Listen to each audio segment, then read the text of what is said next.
ছোট্ট বন্ধুদের রমজান করব রহমতের সন্ধান, নামাজ রোজার সময় মতো জানাবো সবাই আহ্বান। দান সাদকা সাহরি ইফতার করব করাবো ফুরান।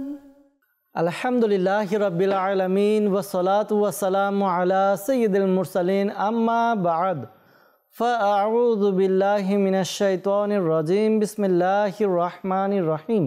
আসসালাতু ওয়াসসালামু আলাইকা ইয়া রাসূলুল্লাহ ওয়া আলা আলিকা ওয়া আসহাবিকা ইয়া হাবিবাল্লাহ। আসসালাতু ওয়াসসালামু আলাইকা ইয়া নবিয়াল্লাহ ওয়া আলা আলিকা ওয়া আসহাবিকা ইয়া নূরাল্লাহ। প্রিয় ইসলামী ভাইরা এবং মাদানী চ্যানেলের দর্শকবৃন্দ, ছোট বন্ধুরা আপনারা কেমন আছেন? আশা করি ভালো আছেন। ছোট বন্ধুরা, উপস্থিত হয়েছে আপনাদের নিকট মাদানী চ্যানেল বাংলার এই রমজানুল মোবারক উপলক্ষে আয়োজিত বিশেষ অনুষ্ঠান ছোটদের রমজান নিয়ে। যারা আমাদেরকে এই মুহূর্তে দেখছেন বা শুনছেন, আপনাদের সকলকে জানাই আন্তরিক শুভেচ্ছা এবং অভিনন্দন। ছোট বন্ধুরা, এই অনুষ্ঠানে আমরা চেষ্টা করছি প্রতিটি পর্বেই কিছু সেগমেন্টের মাধ্যমে আপনাদের সাথে এই রমজানের বরকতময় মুহূর্তগুলো অতিবাহিত করার। জি হ্যাঁ, রমজানের বরকত, রমজানের রহমত, মাগফিরাত এগুলো আমরা লুফে নেওয়ার জন্য কিছুটা সময় অতিবাহিত করি। নেকির মাধ্যমে আমরা কিছুটা সময় অতিবাহিত করার চেষ্টা করি মাদানী চ্যানেলের মাধ্যমে। তো আল্লাহ তাআলা আমাদের এই আশা বসাকে, অনুষ্ঠানকে কবুল করুক। আর দর্শকবৃন্দ, আজকেও আমরা কিছু সেগমেন্ট নিয়েছি যেগুলো নিয়ে আপনাদের সাথে সময় অতিবাহিত করব। তো আসুন সেগমেন্টগুলো কি জানবো এর পূর্বে দুরূদে পাক পাঠ করার ফজিলত সম্পর্কে শ্রবণ করি। রাহমাতুল্লিল আলামিন শফিল মুজনবিন রাসূল করিম সাল্লাল্লাহু তাআলা আলাইহি ওয়া সাল্লাম ইরশাদ ফরমান, যখন তোমরা কোনো কিছু ভুলে যাও আমার উপর দরুদ শরীফ পাঠ করো, ইনশাআল্লাহ আজ্জা ওয়া জাল স্মরণে এসে যাবে। সুবহানাল্লাহ সুবহানাল্লাহ। দর্শকবৃন্দ, ছোট বন্ধুরা, দরুদে পাকের কেমন ফজিলত! যদি কোনো কিছু ভুলে যাই দরুদে পাক পাঠ করব, স্মরণে এসে যাবে। তো নিয়ত করে নিই ইনশাআল্লাহ তাআলা, যখনই কোনো কিছু ভুলে যাব, মনে পড়ছে না, খেয়াল আসছে না, তো দরুদে পাক পাঠ করে নেব ইনশাআল্লাহ তাআলা। যে বিষয়টি আমাদের মনে পড়ছে না, ভুলে গিয়েছি, তা আমাদের স্মরণে এসে যাবে ইনশাআল্লাহ আজ্জা ওয়া জাল। সাল্লু আলাল হাবিব সাল্লাল্লাহু তাআলা আলা মুহাম্মদ সাল্লাল্লাহু তাআলা আলাইহি ওয়া সাল্লাম। মাদানী চ্যানেলের দর্শকবৃন্দ, আপনারা দেখছেন অনুষ্ঠান ছোটদের রমজান। ছোট বন্ধুরা, এই অনুষ্ঠানকে শুধুমাত্র আপনাদের জন্যই, মাদানী চ্যানেলের দর্শকবৃন্দ, ছোট বন্ধুরা, এই অনুষ্ঠানকে আপনাদের জন্যই আমরা সাজিয়ে থাকি। আমাদের সাথে ছোট বন্ধুরা আছে। কি কি সেগমেন্ট হবে আসুন আমরা জানি। আজকে আমরা যে সেগমেন্টগুলো নেব তা হচ্ছে শব্দ দিয়ে বাক্য গঠন, পাশাপাশি শিক্ষণীয় ঘটনা শুনবো, আর প্রতিদিনের ন্যায় ক্রসওয়ার্ড এই সেগমেন্ট তো আছেই। আর হ্যাঁ, আজকে ইনশাআল্লাহ তাআলা আমরা কিছু মাদানী ফুলও শুনবো রমজানের বিষয়ভিত্তিক।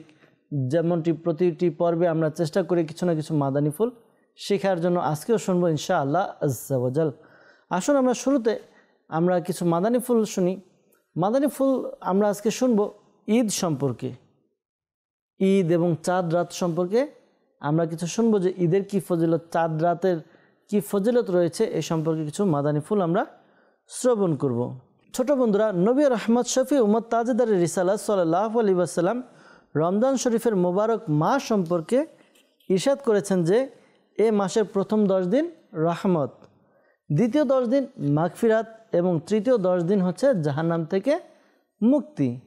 তো বোঝা গেল যে রমজানুল মোবারক রহমত, মাগফিরাত এবং জাহান্নাম থেকে মুক্তির মাস। সুতরাং এই রহমত ও বরকতে ভরা মাস বিদায় হতেই ঈদের খুশি উদযাপনের সুযোগ দেওয়া হয়েছে এবং ঈদুল ফিতরের দিন খুশি এটা প্রকাশ করা, এটা হচ্ছে মুস্তাহাব। আল্লাহ তাআলার অনুগ্রহ ও বদান্যতার প্রতি খুশি প্রকাশ করার উৎসাহ তো কোরআনে পাক আমাদেরকে দিয়ে থাকে। যেমনটি সূরা ইউনূসের 58 নম্বর আয়াতে আল্লাহ তাআলা ইরশাদ ফরমান, কানজুল ঈমান থেকে অনুবাদ, আপনি বলুন আল্লাহরই অনুগ্রহ এবং তারই দয়া, সেটার উপর তাদের আনন্দ প্রকাশ করা উচিত। তার মানে বোঝা গেল, যখন আমরা কোনো নিয়ামত পাবো, আল্লাহ তাআলার দয়া পাবো, তখন কি করব? প্রকাশ করব। কি প্রকাশ করব? আনন্দ প্রকাশ করব। তো পুরো একটা রমজান মাস আমরা পেলাম, ইবাদত করার সুযোগ পেলাম। যখন রমজান বিদায় নেয় তখন আল্লাহ তাআলার পক্ষ থেকে বান্দাদেরকে মাফ করা হয়।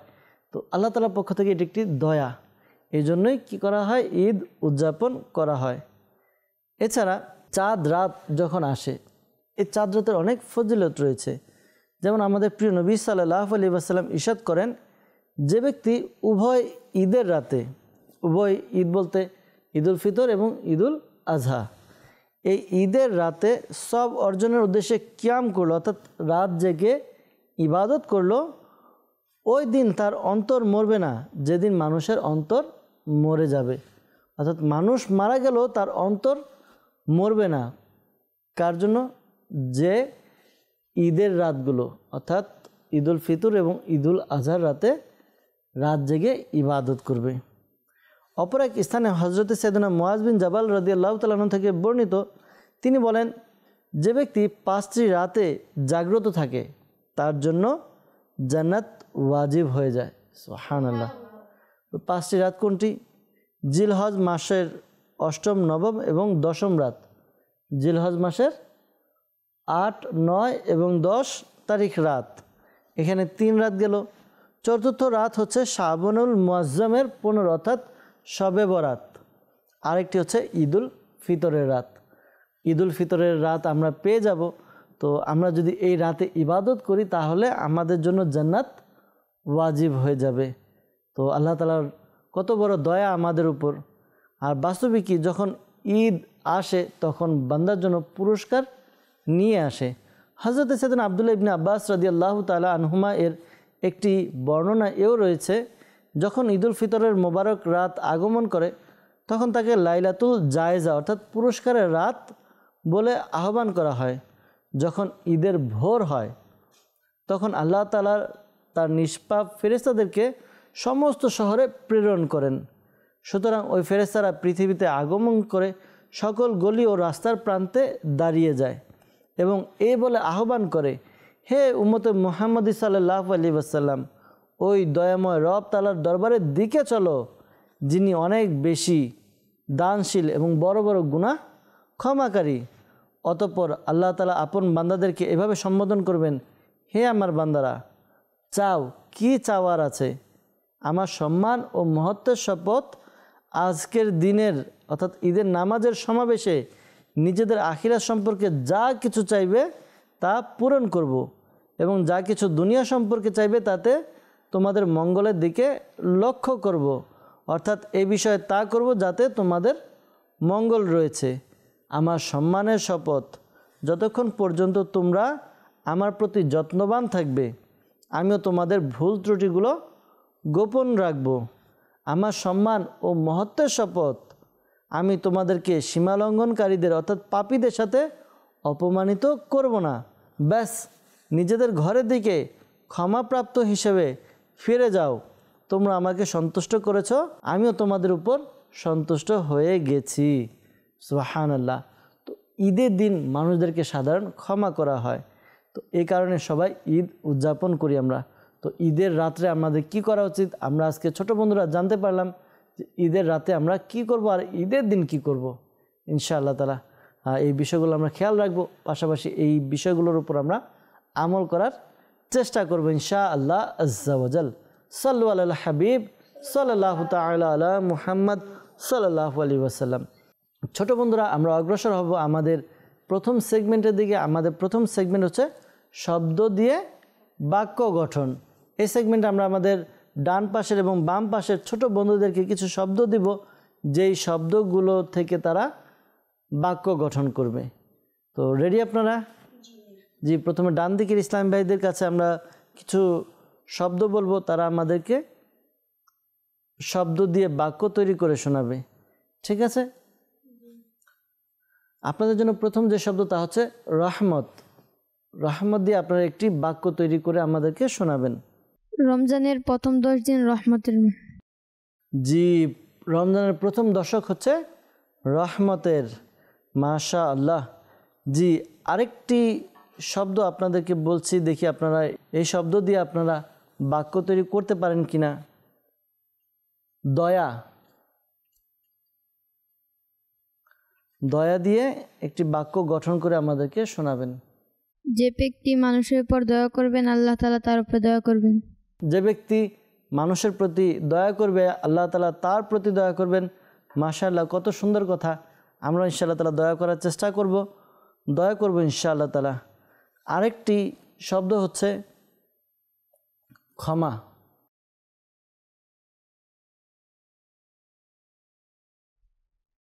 মানুষকে ক্ষমা করা উচিত। মানুষকে ক্ষমা করা উচিত। জি হ্যাঁ, যখন কেউ ক্ষমা চায় তখন তাকে ক্ষমা করা উচিত। আল্লাহ তাআলা আমাদেরকে ক্ষমা করার তৌফিক দান করুক। জি, আরেকটি শব্দ আপনাদেরকে বলি, ওয়াজিব।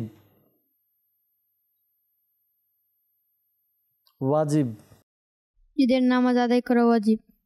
ঈদের নামাজ আদায় করা ওয়াজিব। তো ছোট বন্ধুরা, আমরা ইনশাআল্লাহ তাআলা ঈদের নামাজ মসজিদে বা ঈদগাহে আমরা জামাত সহকারে আদায় করব ইনশাআল্লাহ আজ্জা ওয়াজাল। মাশাআল্লাহ, ডান দিকের ইসলামী ভাইরা তারা চেষ্টা করেছে। যাব বাম দিকের ইসলামী ভাইদের কাছে, তাদেরকে কিছু শব্দ বলবো, দেখব তারা উত্তর দিতে পারে কিনা। ঠিক আছে, রেডি? আপনাদের জন্য প্রথম শব্দ কুরআন। কোরআন দিয়ে আপনারা একটি বাক্য তৈরি করুন। বেশি বেশি কুরআন তেলাওয়াত করা উচিত। বেশি বেশি কোরআন তেলাওয়াত করা উচিত। রমজানে যেভাবে মানুষ কোরআনের প্রতি একটু আগ্রহ থাকে, আকৃষ্ট হয় আপনার রমজান মাসের মধ্যে, তো রমজান মাসের পরেও আমাদের উচিত কোরআনের প্রতি যেন আমাদের একই রকম উৎসাহ উদ্দীপনা থাকে, আমরা যেন ঈদের পরেও কোরআনে পাকের তেলাওয়াত করি ইনশাআল্লাহ তাআলা। জি, আরেকটি শব্দ, তা হচ্ছে সম্পদ। একজনের সম্পদ আরেকজন ছিনিয়ে নেওয়া উচিত নয়। একজনের সম্পদ আরেকজন ছিনিয়ে নেওয়া উচিত নয়। অনেক সুন্দর এক কথা ছোট বন্ধুরা। অনেক সময় দেখা যায় কারো কাছে কোনো কিছু আছে, ছিনিয়ে নিয়ে নেয়, একটু বড় শক্তিশালী, তো তার থেকে ছিনিয়ে নিয়ে নেয়। তো এমনটি করা উচিত নয়। আল্লাহ তাআলা আমাদেরকে হেফাজত করুক। জি, আরেকটি শব্দ, তা হচ্ছে ভয়। আল্লাহকে অনেক ভয় করা উচিত। আল্লাহকে অনেক ভয় করা উচিত। আল্লাহ তাআলার যে শাস্তিকে ভয় করা উচিত, আর আমাদের ভালো নেক আমল করা উচিত। মাশাআল্লাহ, আমাদের উভয় ডান দিকে এবং বাম দিকের ইসলামী ভাইরা তারা বাক্য তৈরি করে শোনালো, সুন্দর সুন্দর কথা আমরা জানতে পারলাম। আল্লাহ তাআলা আমাদেরকে এর উপর আমল করার তৌফিক দান করুক। সাল্লু আলাল হাবিব সাল্লাল্লাহু তাআলা আলা মুহাম্মদ সাল্লাল্লাহু আলাইহি ওয়াসাল্লাম। ছোট বন্ধুরা, আমাদের এবারে যে সেগমেন্ট, তা হচ্ছে শিক্ষণীয় ঘটনা। আমরা প্রতিটি পর্বে একটি করে শিক্ষণীয় ঘটনা শুনি, আর এই শিক্ষণীয় ঘটনা থেকে আমরা কিছু মাদানী ফুল খুঁজে পাই, যা আমাদের জন্য খুবই প্রয়োজনীয়। আজকে যে ঘটনা শ্রবণ করব, তা এক লোভী কৃষকের গল্প শুনব। কার?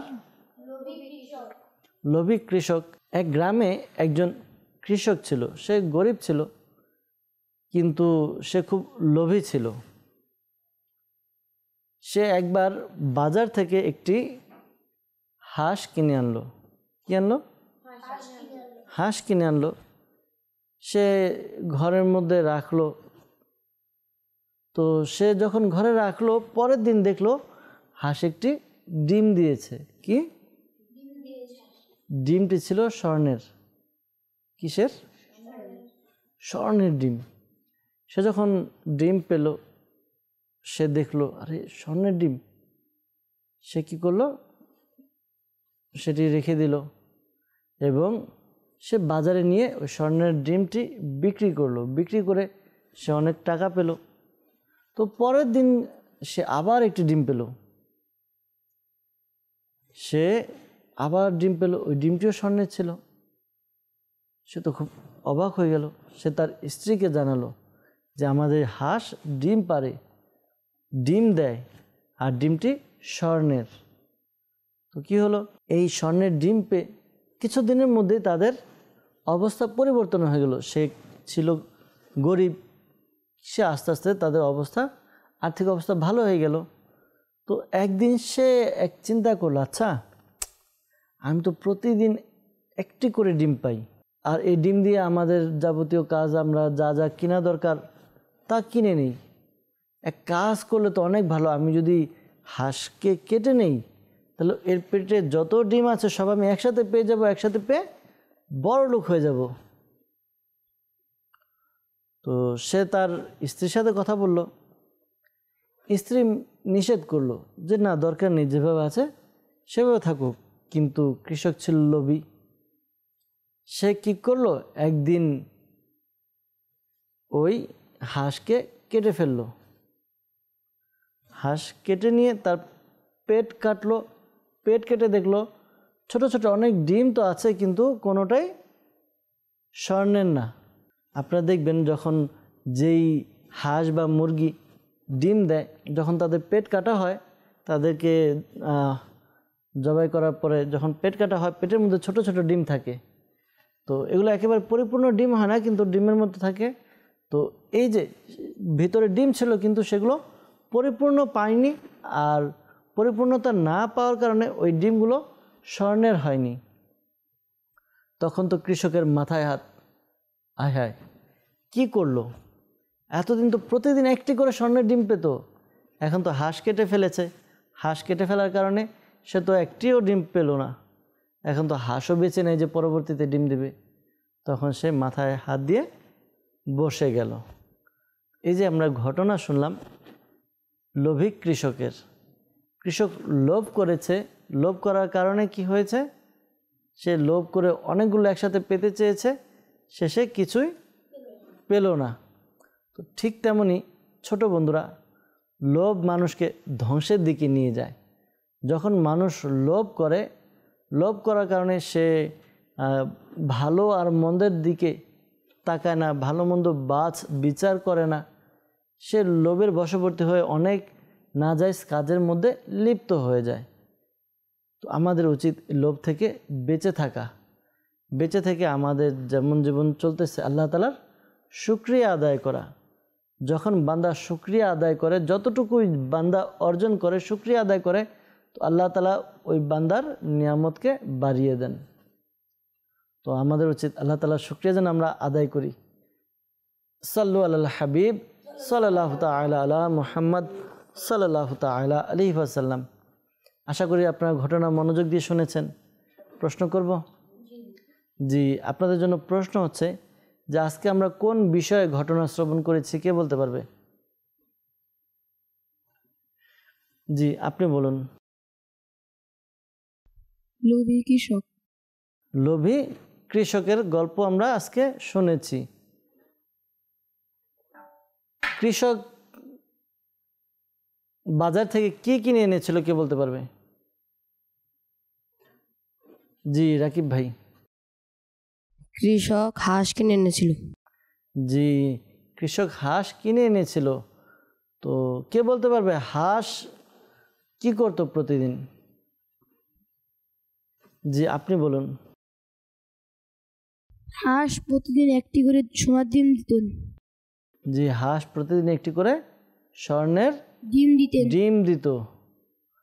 তো আরেকটি প্রশ্ন, পরবর্তীতে কৃষক কি করলো, কে বলতে পারবে? কৃষক, জি আপনি বলুন। কৃষক হাঁস কেটে ফেলল। কেন কাটলো? সে একসাথে সব ডিম পেতে চেয়েছিল। জি, কৃষক সবগুলো ডিম একসাথে পেতে চেয়েছিল, তাই একবারে কেটে সবগুলো ডিম পাওয়ার জন্য ওই হাঁসকে সে কেটেছিল, জবাই করে দিয়েছিল, কিন্তু পরিশেষে দেখা গেল সে কিছুই পেল না। তো মাশাআল্লাহ, বোঝা যাচ্ছে আমাদের ছোট্ট বন্ধুরা খুব মনোযোগ দিয়ে ঘটনা শুনেছে। ছোট বন্ধুরা, আপনারা আশা করি ঘটনা থেকে অনেকগুলো শিক্ষণীয় মাদানী ফুল পেয়েছেন। আমরা ইনশাআল্লাহ তাআলা এর উপর আমল করার চেষ্টা করব।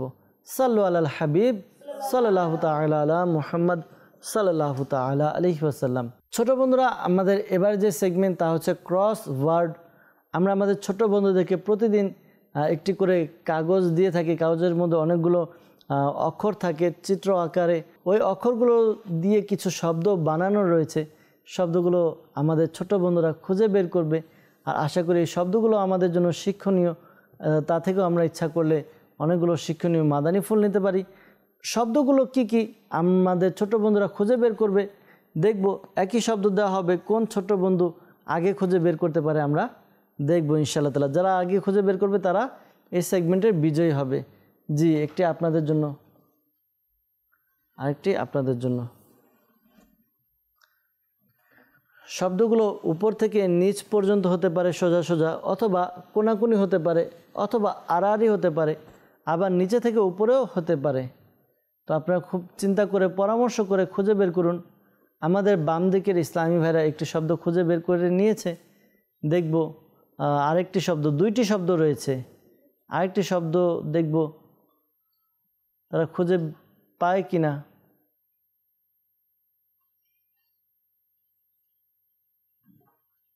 আমাদের ডান দিকের ইসলামী ভাইরা একটি খুঁজে পেয়েছে, দুইটি শব্দ আছে এখানে মাশাআল্লাহ। আমাদের বাম দিকের ইসলামী ভাইরা তারা খুঁজে পেয়েছে, যেহেতু আগে খুঁজে পাওয়ার কথা বলেছি, আমাদের বাম দিকের ইসলামী ভাইরা তারা আগে খুঁজে পেয়েছে, এই সেগমেন্টে তারা বিজয়ী। আসুন শব্দগুলো কী কী আমরা দেখে নিই। একটি হচ্ছে হিজরত, আরেকটি হচ্ছে হেফাজত। আমাদের হিজরত, আমরা এই শব্দ থেকে অনেক কিছু শিখতে পারি। হেফাজত, নিজের জিনিসপত্র হেফাজতে রাখা উচিত, বিশেষ করে মূল্যবান সম্পদ। আর মানুষের মূল্যবান সম্পদ হচ্ছে ইমান, ইমানের হেফাজতের জন্য আমাদের বেশি বেশি দোয়া করা উচিত। আরেকটি হচ্ছে হিজরত, হিজরত অর্থাৎ এক জায়গা থেকে আরেক জায়গায় যাওয়া। এক জায়গায় বসবাস করছিল, সেখান থেকে আরেক জায়গায় গিয়ে বসবাস করা, ইসলামী পরিভাষা। এরও অনেক কিছু শর্তাবলী আছে, ইনশাআল্লাহ তাআলা যদি কখনো সময় হয় বলার চেষ্টা করব। তো আজকে যে শব্দগুলো হিজরত এবং হেফাজত আমাদের বাম দিকের ইসলামী ভাইয়েরা খুঁজে পেয়েছে, তো আমাদের এই সেগমেন্টের বিজয় হচ্ছে আমাদের বাম দিকের ইসলামী ভাইয়েরা। সাল্লু আলাল হাবিব সাল্লাল্লাহু তাআলা আলা মুহাম্মদ সাল্লাল্লাহু আলাইহি ওয়াসাল্লাম। ছোট বন্ধুরা, আমাদের এবারের সেগমেন্ট হচ্ছে পুনরাবৃত্তি, সর্বশেষ সেগমেন্ট। এই সেগমেন্টে আমরা চেষ্টা করি আমরা আজকে কি শিখলাম তা পুনরাবৃত্তি করার। তো আজকে আমরা অনেক কিছু শিখেছি, জেনেছি। তো আজকে আমরা যা কিছু শিখলাম তা আপনাদেরকে কিছু প্রশ্ন করব, দেখব আপনারা বলতে পারেন কি না। ঠিক আছে? জি, আজকে আমরা যে দুরুদে পাকের ফজিলত শুনেছি, কে বলতে পারবে? মাশাআল্লাহ, জি আপনি বলুন। রাসূলুল্লাহ সাল্লাল্লাহু তাআলা আলাইহি ওয়াসাল্লাম ইরশাদ করেছেন, তোমরা যখনই কিছু ভুলে যাও আমার উপর দুরুদে পাক পাঠ করো, ইনশাআল্লাহ স্মরণে এসে যাবে। জি মাশাআল্লাহ, নবী পাক সাল্লাল্লাহু আলাইহি সাল্লামের বাণী, যখন তোমরা কোনো কিছু ভুলে যাও আমার উপর দুরুদে পাক পাঠ করো, ইনশাআল্লাহ স্মরণে এসে যাবে। তো আমরা দুরুদে পাক পাঠ করতে থাকবো ইনশাআল্লাহ। আচ্ছা, আরেকটি যে আমরা আজকে কোন বিষয় সম্পর্কে, রমজানের যেই মাদানী ফুল শুনেছিলাম, কোন বিষয় সম্পর্কে আমরা শুনেছিলাম, কে বলতে পারবে? জি জুনাইদ ভাই। ঈদ এবং চাঁদ রাত। ঈদ এবং চাঁদ রাতের ফজিলত, ইবাদতের ফজিলত, মাশাআল্লাহ। জি, আমরা আজকে অনেক কিছু শিখেছিলাম। তো এখান থেকে চাঁদ রাতের একটা ফজিলত কে শোনাতে পারবে আমাদেরকে? চাঁদ রাতে ইবাদত করলে কি হবে? আসুন আমরা শুনে নিই, তাহলে আমাদের ধরায় পুনরাবৃত্তি হয়ে যাবে। তাজদারে রিসালাত সাল্লাল্লাহু আলাইহি ওয়াসাল্লাম ইরশাদ ফরমান, যে ব্যক্তি উভয় ঈদের রাতে অর্থাৎ ঈদুল ফিতর অথবা ঈদুল আজহার পূর্ব রাত সব অর্জনের উদ্দেশ্যে কিয়াম করলো, অর্থাৎ রাত জেগে ইবাদত করলো, ওই দিন তার অন্তর মরবে না, যেদিন মানুষের অন্তর মারা যাবে। আরেকটি হচ্ছে, যে ব্যক্তি 5টি রাত জাগ্রত থেকে ইবাদত করবে তার জন্য জান্নাত ওয়াজিব হয়ে যাবে। সুবহানাল্লাহ। আর ঈদের দিনের আল্লাহ তাআলার মাসুম ফেরেশতারা গলিতে গলিতে গিয়ে লোকদেরকে আহ্বান করে ক্ষমা চাওয়ার জন্য। আল্লাহ তাআলা ঈদের দিন বেহিসাব অসংখ্য, পুরো রমজানে যতদেরকে মাফ করেছেন, মুক্তি দিয়েছেন, তার সমপরিমাণ ঈদের দিন সকালবেলা আল্লাহ তাআলা ক্ষমা করেন। তো আল্লাহ তাআলা আমাদেরকেও ক্ষমা করুক। দর্শকবৃন্দ, আজকেও আমরা অনেক কিছু শিখতে পেরেছি, জানতে পেরেছি। ইনশাআল্লাহ তাআলা মাদানী চ্যানেলের সাথে থাকলে আমরা অনেক কিছু শিখতে পারবো, জানতে পারবো, বুঝতে পারবো, ইলমে দিন অর্জন করতে পারবো। তো সময় শেষের দিকে আজকে বিদায় নিব আমরা। ইনশাআল্লাহ তাআলা মাদানী চ্যানেলের সাথে থাকবো, ইলমে দিন শিখতে থাকবো। আগামী পর্ব আপনাদেরকে দেখার আমন্ত্রণ জানিয়ে আমরা আজকে এখানেই বিদায় নিব। ভালো থাকবেন, সুস্থ থাকবেন, মাদানী চ্যানেলের সঙ্গে থাকবেন। সাল্লু আলাল হাবিব সাল্লাল্লাহু তাআলা আলা মুহাম্মদ সাল্লাল্লাহু আলাইহি ওয়াসাল্লাম। মাদানী চ্যানেল দর্শকবৃন্দ, আমাদের আজকে বিদায় নেওয়ার সময় হয়েছে। আবারও কখনো দেখা হবে কোনো এক অনুষ্ঠান নিয়ে। ততক্ষণ পর্যন্ত ভালো থাকুন, সুস্থ থাকুন, মাদানী চ্যানেলের সঙ্গে থাকুন। সাল্লু আলাল হাবিব সাল্লাল্লাহু তাআলা আলা মুহাম্মদ সাল্লাল্লাহু তাআলা আলাইহি ওয়াসাল্লাম। জি, ছোট্ট বন্ধুদের রমজান করব রহমতের সন্ধান, নামাজ রোজার সময় মতো জানাবো সবাই আহ্বান, দান সাদকা সেহরি ইফতার আপনার করব করাবো ফুরান। ছোট্ট বন্ধুদের রমজান করব রহমতের সন্ধান। সাল্লু আলাল হাবিব সাল্লাল্লাহু তাআলা আলা মুহাম্মদ সাল্লাল্লাহু তাআলা আলাইহি ওয়াসাল্লাম। ছোট্ট বন্ধুদের রমজান করব রহমতের সন্ধান। নামাজ রোজার সময় মতো জানাবো সবাই আহ্বান। দান সাদকা সাহরি ইফতার করব করাবো ফুরান।